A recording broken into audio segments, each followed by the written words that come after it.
کہ اتنے اچھے انسان کے لیے اولاد کی خوشی کے بارے میں ضرور سوچنا چاہیے، جبکہ ان کی بیگم بھی راضی ہیں۔ حفیظ نے اپنے صاحب کے کانوں میں دوسری شادی کے فوائد گنوانے شروع کر دیے۔ نہال اپنے اس ماتحت کلرک کی کارکردگی اور اس کے گھر والوں کی خدمت گزاری سے خوش تھے۔ وہ حفیظ کی ہر بات دل کے کانوں سے سنتے تھے، اسے اپنا ہمدرد، مخلص اور غم گسار سمجھتے تھے۔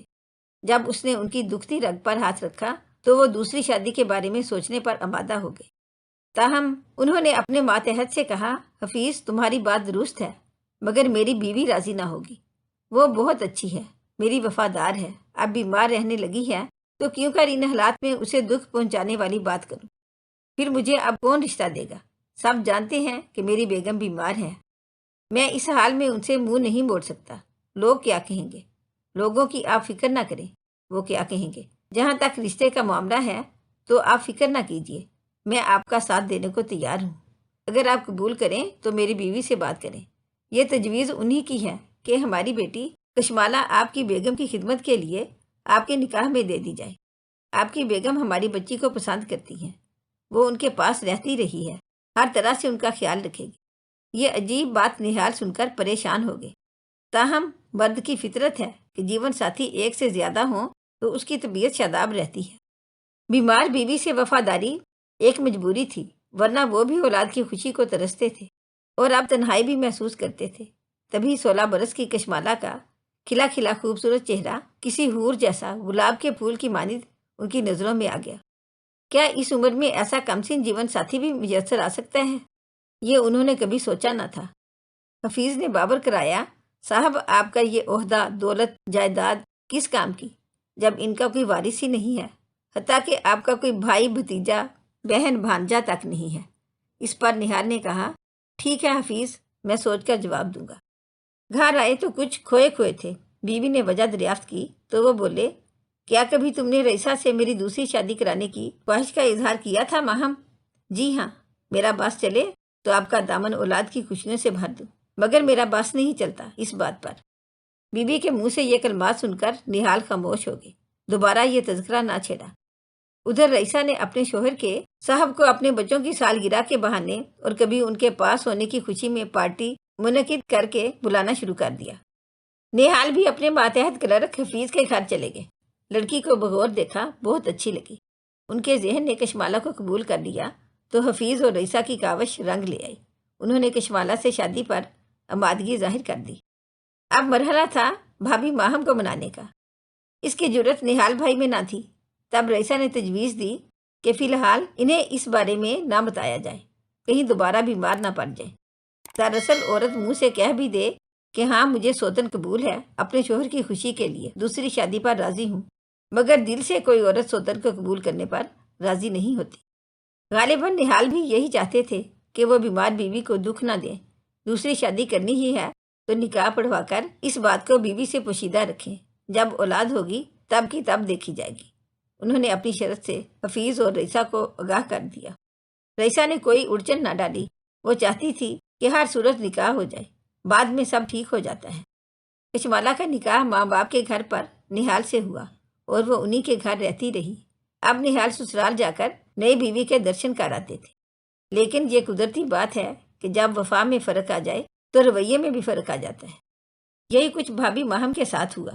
وہ بیوی جس کے ساتھ نہال نے 25 برس ہنسی خوشی بسر کیے تھے، جب وہ بدلے بدلے نظر آنے لگے تو بھابھی نے محسوس کر لیا کہ کچھ غیر معمولی بات واقعہ ہو چکی ہے۔ تب انہوں نے کرید کر بالآخر ایک روز اگلوا لیا کہ ان کے سرتاج دوسری شادی کی جرت کے مرتکب ہو چکے ہیں۔ وہ خوب روئیں۔ اتنا جھٹکا لگا کہ یہ تک نہ پوچھا کہ کسے دوسری شادی کی ہے، بس اسی قدر کہا کہ دیکھو میری موجودگی میں کبھی دوسری عورت کو اس گھر میں مت لانا، ورنہ میں جان سے جاؤں گی۔ ہاں، اس گھر کے علاوہ جہاں چاہے رکھو، مجھے اعتراض نہیں ہے۔ اتنی اجازت بھی نہال بھائی کو بہت تھی۔ اللہ تعالیٰ کی نوازش ہو گئی کہ جس مقصد کے لیے انہوں نے دوسری شادی کی تھی وہ پورا ہو گیا اور کشمالہ کا پیر بھاری ہو گیا۔ ماہم بھابھی کو یہ بات کیسے بتاتے، جبکہ وہ کہہ چکی تھی کبھی دوسری بیوی کا تذکرہ بھی میرے سامنے مت کرنا۔ کشمالہ پورے دنوں سے تھی۔ وہ وقت آ گیا جب وہ پہلے بچے کو جنم دینے والی تھی۔ تب رئیسہ نے داماد سے کہا، میں چاہتی ہوں کہ میری بیٹی آپ کی اولاد کو آپ کے گھر میں جنم دے۔ آپ کا بچہ زندگی کا پہلا سانس اپنے باپ کے گھر میں لے۔ جب بچہ آپ کی بیگم کی گود میں ڈالیں گے تو وہ آپ کی خوشی کو اپنی خوشی سمجھ کر کشمالہ کو قبول کرنے پر آمادہ ہو جائیں گے۔ نہال کے لیے یہ خوشی ایسی تھی کہ وہ ہر بات رئیسہ کی مان رہے تھے۔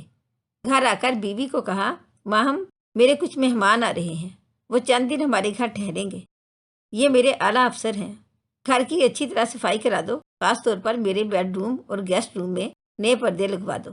تمہیں چند دن میکے میں رہنا ہوگا۔ جب مہمان چلے جائیں گے تو میں ڈرائیور بھیج دوں گا یا خود لینے آ جاؤں گا۔ ماہم کافی سمجھدار تھی، اس نے کوئی سوال نہ کیا۔ شوہر نے جیسا کہا ویسا کیا اور وہ بیوی کو میکے پہنچا کر آ گئے۔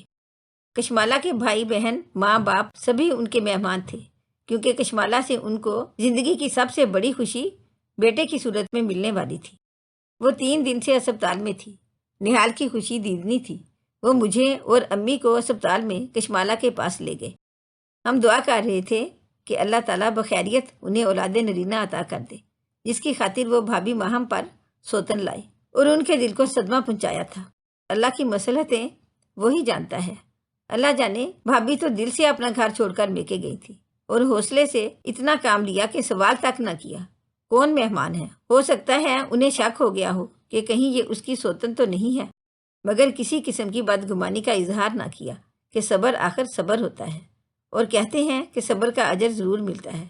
کشمالہ نے بیٹے کو جنم دیا مگر اسے گود میں نہ لے سکی، اور بچے کی پیدائش کے اس نازک مرحلے میں خود زندگی کی بازی ہار گئی۔ نوزائیدہ کو لے کر میں اور امی نہال کے گھر لائے تھے، اور اس انمول خوشی کے ساتھ آپ دیدہ ان کے گھر میں پہلا قدم رکھا تھا، جبکہ وہ کشمالہ کی میت کے ہمراہ اپنے سسر حفیظ کے گھر چلے گئے تھے۔ وہ بہت سوگوار تھے، جیسے ان کی کمر ٹوٹ گئی ہو۔ جب وہ تدفین کے مرحلے کی تکمیل کے بعد واپس لوٹے تو بے حد افسردہ تھے۔ ان کی ہمت نہ تھی کہ بیوی کو لینے جاتے۔ یہ فریضہ بھی امی کو سونپا کہ بڑی خالہ آپ جا کر ماہم کو لیں۔ امی نے ماہم کو بتایا، تم جو خوشی اپنے شوہر کو دینا چاہتی تھی وہ تمہارے گھر میں تمہاری منتظر ہے اور جھولے میں تمہارا انتظار کر رہی ہے۔ اس 2 دن کے بچے کی ماں اب اس دنیا میں نہیں، اور تمہیں اللہ نے اس عمر میں ماں بنا دیا کہ جب کوئی عورت ماں بننے کا تصور بھی نہیں کر سکتی۔ اب گھر میں قدم رکھنے سے پہلے 7 شکر ادا کرنا اور بسم اللہ پڑھ کر اپنے شوہر کی اولاد کو گود میں بھر لینا۔ میری سمجھدار بھابھی نے جی آپا کہا اور اللہ تعالیٰ کا شکر ادا کرتے ہوئے گھر میں قدم رکھا اور کشمالہ کے بچے کو پالنے سے اٹھا کر کلیجے سے لگا لیا۔ ان دنوں میرا بچہ بھی شیر خوار تھا اور میں اس قابل تھی کہ اپنے کزن کے اس ننھے بیٹے کو دودھ پلا کر حیات نو کے چند قطرے اللہ کی رضا کی خاطر دان کر سکوں۔ صبح شام میرا بھابھی ماہم کے پاس جانا ہوتا تھا۔ وہ بہت خوش تھیں، بچہ ان کے لیے نئی زندگی کی نوید بن گیا تھا۔ ان کی ممتا کو اس کی کلکاریوں نے نہال کر دیا تھا۔ اس احساس سے خوشی نے ان کی بیماری کو شکست دے کر انہیں بالکل تندرست و توانا کر دیا تھا، گویا وہ دوبارہ جی اٹھی تھی۔ قدرتی بات یہ کہ بچے کی حقیقی ماں نہ رہے تو دکھ ہوتا ہے۔ کچھ دن نہال کشمالہ کے دکھ کی وجہ سے مرجھائے رہے، پھر اپنی باوفا رفیق حیات کا پیار پا کر اس دکھ سے راحت پالی۔ ننھے مہتاب کو پا کر نہال اور بھابھی بہت خوش تھے کہ جوں جوں وہ بڑا ہوتا جاتا تھا ان کی خوشیاں بھی بڑھتی جاتی تھیں، لیکن رئیسہ اور حفیظ افسردہ تھے۔ گرچہ وہ اپنے نواسے سے ملتے رہتے تھے، لیکن نواسا ان کی جواں سال بیٹی کا نعم البدل نہیں ہو سکتا تھا، جو 9 عمری میں ان کو داغ مفارقت دے گئی تھی۔